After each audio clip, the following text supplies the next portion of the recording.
Oye, que ya los gatitos pueden hablar y que resolvieron por fin los grandes enigmas de la ciencia. ¿Qué babosada te vendieron ahora? Pues eso me dijeron. Mejor vamos a seguir hablando de arquitectura.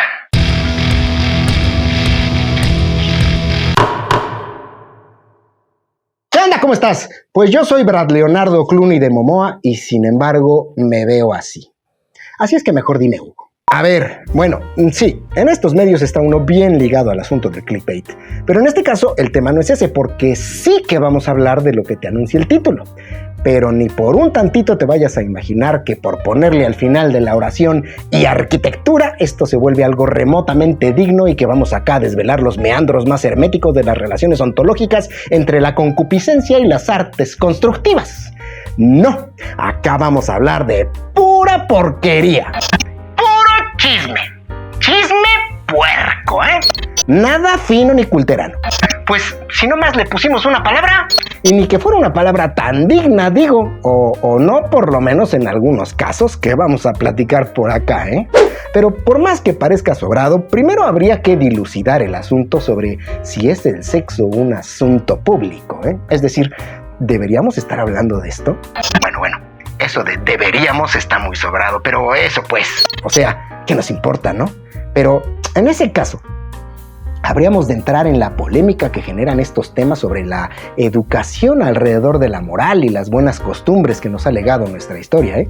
Así de paso, habríamos de considerar el peso en los efectos de disfrazar o esconder taimadamente nuestras verdaderas intenciones y cómo éstas han pasado a transformarse para dar rienda suelta a todo aquello que nos ha sido vedado en atención a un principio de placer opuesto a aquel otro principio de necesidad, no solo desatendido, sino también sobreexplotado en virtud del beneficio que trae su uso para un sistema de privilegio, ¿eh? Que, por otra parte, los integrantes de este privilegio no se sujetan a las mismas restricciones. Y todo esto, ya lo decía Marcuse, ni me veas así de feíto, porque por otro lado, y afrontando la deuda existente de fundamentar todas estas necesidades y deseos en el respeto absoluto del deseo del otro, la pregunta siempre ha radicado, por lo menos del lado progresista, en la validez de esta sobremoralización y excesiva prohibición de aquello que reviste nuestra propia libertad, en este caso, del comportamiento sexual y afectivo. Y por otro lado está la naturaleza del chisme, ¿no? Y abordar este tema pues trae el peligro de encontrar, como lo hace Farreras en su libro Fenomenología del Chisme, que se trata de un mecanismo que implica desequilibrio, una práctica que se hace de espaldas al aludido, que esquiva el rigor y la disciplina para llegar a conclusiones y que eventualmente genera más animadversión que empatía. Pero ver hacia el chisme es abordarlo limitadamente, pues se le despoja de un atributo fundamental, su condición de integrador de colectividades, así como la integración de un mecanismo de preservación de la verdad, sobre todo cuando se halla bajo situaciones adversas de control del discurso a favor de una hegemonía particular, misma que puede darse el lujo de cooptar cualquier otro medio de transmisión que pretenda silenciar a aquellos otros con intenciones de miradas justas y reivindicativas. Así es que yo digo, entrémosle al chisme, pero toma bien en cuenta que es eso, ¿eh? Es chisme, y el chisme siempre depende en un porcentaje aplastante del chismoso. En este caso, yo, ¿verdad? Y por lo tanto, mucho de lo relatado en el chisme depende enteramente de las construcciones conceptuales que el chismoso aporta. Y trataré de dar pistas cuando en el relato del chisme vengan a colación datos de esta naturaleza. Pero no prometo nada, ¿eh? Finalmente el chismoso soy yo, ¿no? Bueno, pero no será tan difícil que te des cuenta cuando son datos bajo los cuales no hay forma de demostración alguna. Siempre vienen acompañados de una actitud especulativa que normalmente se dibuja en la cara del chismoso, ¿no? Algo así como un orgullo de haber sido el único que se dio cuenta. Aunque tal cosa no sea cierto, porque bien o todos ya lo sabían, secreto a voces pues, o bien porque es pura invención y está muy jalada de los pelos. Y otra vez, si se te ocurre algún otro, igual y acá en los comentarios lo podemos platicar para ir juntando chismes y pues no sé, luego hacemos una segunda parte. Pero por lo pronto, pues vamos empezándole a la porquería. Ese Luis Barragán algo se trae. A ver, ya, de una vez por todas. Luis Barragán. Sí, ese Luis Barragán. Íralo. Pero íralo bien. Entonces, Luis Barragán era o no era. ¡Vámonos! Porque en esto del tema sobre la sexualidad de los demás, nos hace falta hablar un chorro sobre temas que decidimos dejar pasar de lado, por ser temas incómodos, ¿no? Y así llevamos siglos sin hablar de lo importante y preferimos dejarnos llevar por las convenciones que nos han impuesto sistemas morales anquilosados y sin mejores fundamentos. Porque piensen esto. En últimas fechas, cuando hablamos de homosexualidad, solemos abordarlo esperando que nuestro interlocutor use un argumento apenas controvertible para aprovecharlo y así encumbrarnos frente a su opinión y ganarle, ¿cierto? Pero nos encontramos con que la defensa la hacemos sobre el reconocimiento de un supuesto, el ser homosexual. Como si tal cosa realmente existiera, ¿eh? Es decir, como si el supuesto de que somos o no somos homosexuales nos define de tal forma como nos pudiera definir, no sé, ser blancos o negros o morenos, o ser jóvenes o viejos, o ser ricos o pobres, o ser hombres o mujeres. Y verás, si bien hay cosas que pueden ser notoriamente reales en tales categorizaciones, tales discriminaciones... Sí, de discriminar, diferenciar, percibir los matices y diferencias que no segregar. Son, decía, pero muy menores y muy superficiales. Y no sé si hablar mucho de Luisito. Su fama es mundial, ¿cierto? Digo, no se aparece alguien en los libros de historia de la arquitectura editados casi en cualquier parte del mundo, no más porque tiene uno la cara bonita, ¿no? De hecho, ni la tenía tanto. Bueno, yo no sé. A mí, lo que es a mí, no me gusta. No es mi tipo, digamos. No, está muy flaco, ¿no? Para mi gusto está muy flaco. Muy flaco y muy gameto masculino. No sé, pero la cosa es que él diseñó todas estas cosas que han estado apareciendo por acá. Bueno, hasta donde se sabe, porque luego ya sabes, ya más adelante hay un chisme de esto, pero no me adelanto. Me llama la atención que es un tema que normalmente se evita o se encubre, como si se tratara de una mancha o de algo vergonzoso. Y aún ahora, digo, por si quedaba alguna duda de cómo la arquitectura ha pretendido preservar una presencia alternativa a todas las certezas que nuestra historia intelectual con sus batallas libradas para defenderlas ha alcanzado, Y esto me lleva a recordar que en alguna visita que hice a su casa estudio, que ahora es un museo y que puedes visitar, pero con sus cuidados porque se trata de una casa habitada aún. En el momento que el recorrido alcanzó la recámara donde vivió hasta el final de sus días, los guías y moderadores hicieron muchísimo hincapié en un diorama pequeño de Baudelaire, deteniéndose especialmente en el hecho de que Barragán le tenía una admiración profunda a la camarada aquella. Y no sé, honestamente, el asunto sabe un poco artificial cuando te lo relatan. La realidad está en que él nunca se casó, nunca tuvo hijos, aunque poco importó esto cuando se dio este escándalo de haber sido usadas sus cenizas para la fabricación a manera de performance artístico experimento social de un diamante artificial, obra de una de sus herederas. O no, o quién sabe, pero pa' performances de estos privilegiados, ¿no? A ver, pero no hemos hecho lo que hacemos siempre en este canal. Estamos en México, década de los 20s, 30s. Hacía un poquito menos de 20 años que se había dado aquel asunto del baile de los 41, que con seguridad habían sido realmente 42, pero como aquel integrante en discordia era sobris de Don Porfis, pues ni se habló de él. De ella. Eso pues, como chingados quiera llamarse, me da igual. Y aquel chisme se había dado vuelo en las consecuencias de aquellos entonces, pues formaba ya parte de los idearios nacionales, porque también habríamos de recordar que se trata de un país que tiene registros de haber realizado desde el siglo XVI quemas a la población que incurría en el delito de sodomía, que consideraba tan grave como el de traición o herejía. Y no obstante haber sido tal código penal reformado en tiempos de la intervención francesa, en 1871 introduce el término de ataque a la moral y las buenas costumbres, dejando bajo el criterio del servidor público en cuestión la definición del momento en el cual se incurren tales prácticas. Hasta tal grado que el secretario general de Zapata fue acusado de traición, sin mayor justificación que su vida sexual como causante. Y digo su secretario general, no más por no meterme con íconos históricos. Pero pues, ahí el contexto del chisme. Déjame citar acá un artículo de Francisco Hagenbeck que publica en la revista de literatura y arte Monolito sobre el tema de Barragán y su vida privada. Una anécdota cuenta que el enorme Cristo colonial que adornaba su cuarto algunas mañanas amanecía tapado por una sábana que él mismo colocaba. Solo puedo pensar que se sentía en pecado al tener relaciones consideradas pecaminosas. Hace años, comiendo con mi abuela Ana María Correa, amiga cercana a Luis Barragán por haber sido ella misma de esa élite de pudientes de provincia, le platiqué de mi obsesión por el arquitecto. Ella me narró: ¿Luisito? Luisito siempre escondió que era gay. Yo muchas veces fui su tapadera en fiestas. Siempre llegaba con muchachas guapas, pero salía de esos lugares con chicos. Pero que no lo reconocieran, para que nadie se enterara. Todo esto viene a colación porque el tema con Barragán va alrededor de la aportación que hace a la historia mundial en la configuración de espacialidades.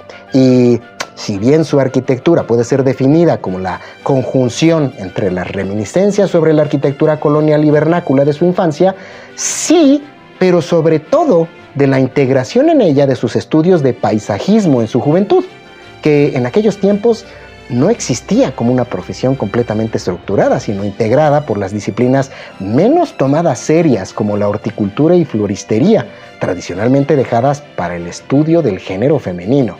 Sea esto lo que sea. Y sobre todo esto, su arquitectura se nutre con los conceptos escultóricos de la arquitectura emocional de Matías Geritz, quien nunca fue precisamente el arquetipo sobre la masculinidad mexicana, Y también el uso desenfadado del color, temas que llevaba de la mano a su amistad con Chucho Reyes, siempre orgullosa y abiertamente declarado homosexual. Y sabrás que en aquellos tiempos no era lo mejor visto ser amigo de homosexuales, ¿vieras? Ni artistillas comunistoides. Menos para un encumbrado integrante de las clases privilegiadas, y que, honrando tal representación, estudió la nada barata carrera de arquitectura. Sí, le dieron el título de ingeniero, pero es que allá en Guadalajara, la escuela de ingeniería donde había estudiado, apenas había perdido la posibilidad de entregar el título de arquitecto porque acababa de fundarse tal escuela y, pues ni modo, le dieron la de ingeniero. Permítaseme entonces una sentencia tajante. Sí, Luis Barragán era gay, pero de no haber sido así, ¿hubiera existido alguna vez aquel icónico Luis Barragán? Entonces, para mí, es más que clara la conclusión y no veo para qué seguir estigmatizando el asunto. Es decir, no solo era gay, sino qué bueno que era gay, porque en esos entonces, de otra forma, muy seguramente no hubiera existido un Luis Barragán.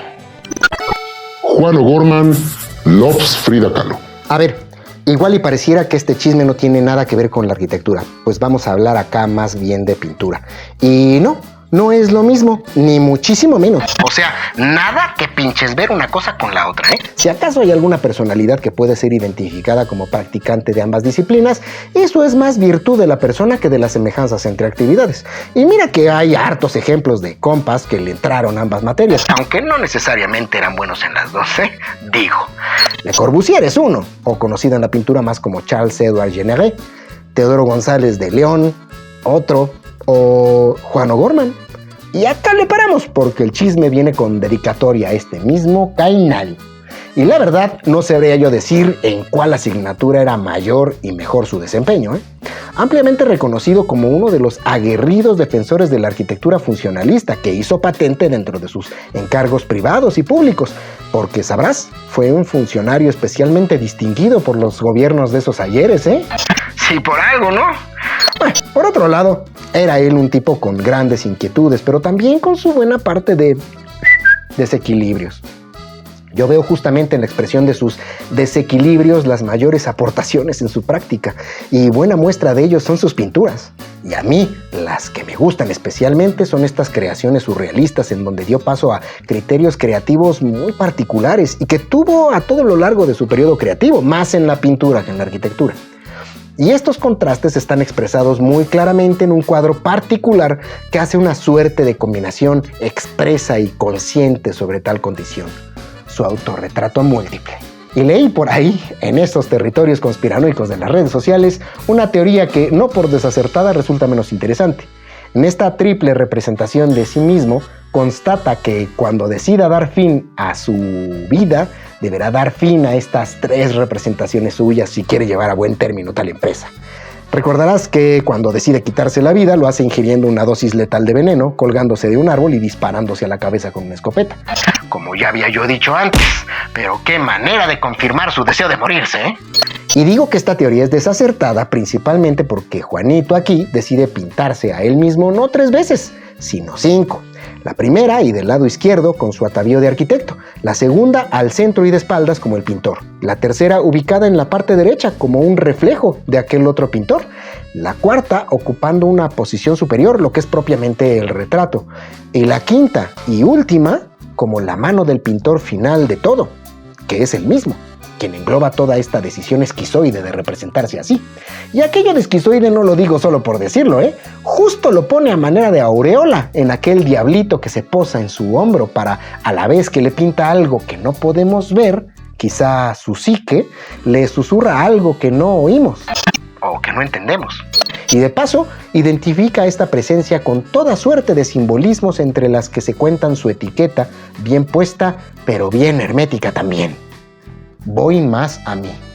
Y es que podríamos detenernos en los aspectos semióticos contenidos a lo largo de todo el cuadro y su composición, pero para efectos del chismesazo vamos solo a mencionar estos recaditos que decide ir dejando por ahí medio tiraditos. El primero es este que ya mencionamos, pero otro muy interesante es este otro del sapo o rana, que por cierto era como el propio Diego Rivera se autonombraba al firmar las cartas dirigidas a Frida Kahlo, en donde pide pinta mi retrato. Y verás, es raro que, tomando en cuenta que se trata de su gran y cercano amigo con quien pasaba tanto tiempo, no hiciera más que un solo retrato de él. Y justo un año después de su muerte, En fin, lo que nos deja con los últimos 3 recados, entregados a su vez a cada una de sus 3 principales representaciones dentro del cuadro, por la misma cantidad de canarios. O pajarillos, pues, que para canarios estarían un tanto grandecillos y desproporcionados. Pero bueno, lo interesante viene acá. La entrega del mensaje realmente es hacia una sola persona, el pintor. No obstante que la posición de cada ave pareciera corresponder a las ubicaciones de las otras personificaciones de aquí, Don Juanillo O'Gorman. Eso haría pensar, aunque fuera fugazmente, que los otros realmente no están ahí. Y con la pintura y el reflejo es claro, no están ahí. Pero, ¿y el arquitecto? Bueno, pero eso no era lo interesante, sino que uno de estos recaditos es realmente un sobre timbrado y con sello postal dirigido a él, a su dirección de San Ángel, pero del cual no podemos ver su contenido, no sabemos realmente qué dice. Es como una suerte de carta secreta. Ahora bien, el recadito cercano al retrato, aunque no resulta muy visible, si se acerca uno bien puede leer la sentencia «A mí no me parece que se parece», que no es extraño encontrar en un pintor tan preocupado por el realismo en su representación, la preocupación sobre la manera en la que su obra es recibida y entendida. Casi que puede uno identificarse con esta inseguridad, aunque no declara con esto estar de acuerdo, solo refiere lo que oye, ¿no? Pero el último recado es el que resulta para mí más revelador. ¿Te das cuenta de la cara que estoy poniendo? ¿Esta soberbia? ¿Eso? ¿Se nota? ¿Se nota que estoy inventando un poquito? A su vez, con su buena parte de impenetrabilidad. Y es que refiere de una forma un tanto familiar. Enséñame a pintar y te enseñaré a volar. Aquí un tema. Es famosa aquella frase dentro del diario de Frida Kahlo que dice: pies, ¿para qué los quiero si tengo alas para volar? Muy relacionada, por otro lado, a los constantes dolores que tenía acá la camarada en su pierna derecha desde muy niña, situación que devino posteriormente en su amputación en 1953, un año antes de su muerte y 3 años antes que este cuadro fuera terminado. Y por otro lado, también se sabe que Juanito era muy cercano a Frida, quizá más de lo que era con Diego Rivera, pues este tenía una diferencia casi de 20 años, mientras que con Frida tenía solo una diferencia de 2, además de que habían nacido el mismo día y festejaban sus cumpleaños juntos. Y es sabido que, aunque entre la muerte de Juanillo y Frida hay una distancia de casi 20 años, todos coinciden que desde la muerte de ella, él entró en una etapa depresiva que lo llevó prácticamente a abandonar la arquitectura, después de haber terminado la que sería su última obra en esta disciplina y la que consideraba él era su mayor logro, su casa cueva, terminada el mismo año en que Frida fallece, y misma que se ve obligado a vender en 1969. Y un añito después, presencia su demolición. Digo yo, ¿será esta obra una declaración de un secreto entre ellos que la historia oficial decidió omitir? ¿Sabes que con Frida esas escapadillas no eran raras? ¿O será tal vez que el cuadro es más una declaración de amor no correspondido? Dejo. Yo nada más dejo. La costa es pechosa. Ese libertino de Jean-Jacques Lecoq. Este chisme está bueno, ¿eh? Y es que andábamos en el anterior enumerando arquitectos que también le entraron al campo de la pintura y el dibujo, y tal enumeración no estaría completa si dejamos de lado al protagonista principal de este nuestro chisme, Jean-Jacques Lecoq. Lecoq, ¿qué dijiste? Este ya le dio por hacer chistes pendejos. Pues Nel, o sea, sí, pero espérate, ese chiste ya lo había yo hecho. Si no leemos su nombre así, Lecoq, y lo interpretamos de esta otra forma, Lecoq, su traducción es exactamente esa, la cola. Sí, la cola. Lo que nos lleva a una disyuntiva que cualquier chismoso que se respete sabrá aprovechar. Ese nombre que nos ha legado hasta nuestros días, Porque sabrás que nos andamos remontando hasta finales del siglo XVIII, principios del XIX. ¿es realmente su nombre? ¿O fue su apodo o seudónimo el que quedó registrado por los libros de historia? Ah, ¿verdad? ¿Ves por qué no tienes que juzgar los chistes así nomás a la ligera, tan de a bote pronto? Bueno, pero ese no es el chisme. La cosa está que por aquellos entonces las cosas no pintaban demasiado bien para la profesión. Bueno, como siempre, esto de dedicarse a un humanismo siempre ha estado muy mal visto por las élites. Y no era la excepción, aquel tiempo en que los barrocos y todos sus barroquismos daban sus últimos estertores. Y no que a los aristócratas que pagaban por aquellos diseños tan sobrecargados y repetitivos no gustaran de tales estilos a los que ya se habían acostumbrado, pero los creadores siempre están en busca de más. Eso y que las hegemonías andaban cambiando, ¿verdad? Bueno, ya hemos hablado un chingo de eso en otros videos, pero pues por ahí andamos. Entre un grupo conservador que se entregaba de lleno a los ultrabarrocos que ya olían a Rimao o de plano repitiendo modelos antiguos reinterpretados con sus neoclasicismos. Y otro grupo que andaba muy creativo pero sin mecenas que los hiciera fuertes. Y pues así no se puede, ¿no? De por sí ya algunos miembros de aquellas aristocracias habían entrado en las debacles económicas que señalaban el fin de una época. Y es justo en aquellos escenarios, en una Francia un poquito anterior a la que le tocó a nuestro cuate Juan Jacobo vivir, donde había surgido un movimiento cultural bien requete interesante, que se conoce como los libertinos. No. A ver, otra vez yéndose con la finta. Por más que a alguno que otro le resulte conveniente identificar el término con orgías Y una que otra cochinadota por el estilo. el libertinismo es más un movimiento ideológico, por demás ilustrado, que está más relacionado con la libertad de pensamiento, el escepticismo y cuestionamiento de la autoridad, que en aquellos entonces mucho tenía que ver con la iglesia. Pues sí, de ahí la necesidad de desprestigiar al movimiento diciendo que se habían entregado a los placeres de la carne, ¿no? Pero sigo sin entrarle al chisme. ¿No te digo? Bueno, el tema está en que un rato después de esto, cuando aquel movimiento ya adquiría rigor filosófico y era retomado por una que otra figura del mainstream philosophicus, Que es como si diría en latín, seguramente. hubo uno que otro arquitecto loquillo que entre concurso y concurso, así como que no queriendo la cosa y medio echando desmadre, plantearon caminos que la historia de la arquitectura retomaría más adelante en búsqueda de integrar aquello que los definiera como modernos. Que ya andaban que le surgía. Pues ahí es que estos nombres y proyectos de Boulez, Ledoux y Lecoq se escriben en nuestras conciencias colectivas, pero no más se quedaron en eso, en proyectos, y por más que le veamos una intención socarrona, vaya que intentan imaginar un mundo nuevo con nuevos parámetros. Y así empieza Lecoq también. Pero que de pronto se le bota la pinche canica.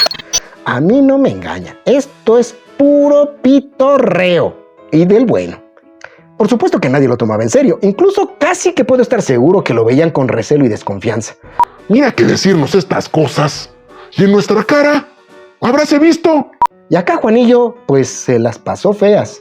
A veces nomás no encontraba chamba y pues, ¿qué le va a hacer, no? Pues de alguna parte tiene que salir para el frijolé.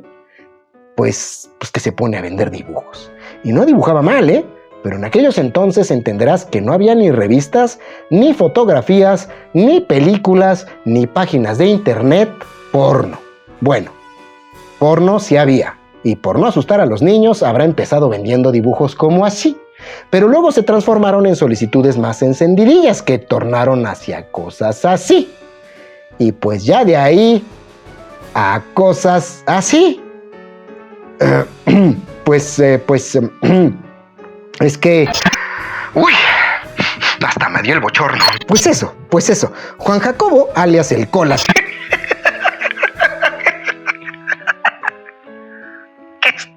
Dios. Era bien pornógrafo. ¿Creas que lo habrá hecho por desviadito, no?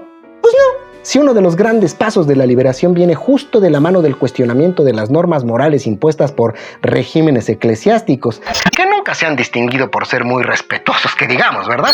es claro que su imposición va hacia aquellos territorios del mira, pero no toques. Toca, pero no pruebes. Prueba, pero no tragues. Traga, pero no disfrutes. O bien, carga con aquella culpa, cual saco de ladrillos. ¿Te acuerdas de este monólogo? Así es que honrar esas buenas costumbres sin saber bien a quién estamos defendiendo nos deja justamente del lado de los ofensores y los perseguidores, porque la intención general de estos creadores era justo en el reto de estas estructuras tradicionales. Ahí está, para que veas este otro proyecto utópico del Edu sobre un centro de placer sexual. Y sí se ve en qué se inspiró, ¿verdad? Porque en una de esas podríamos incluso hablar de los falansterios de Fourier, pero yo creo que eso lo dejamos para otro video en que hablemos de otras concepciones de ciudad que, por ahora, podemos referirnos a otro tipo de casas de amor y desamor.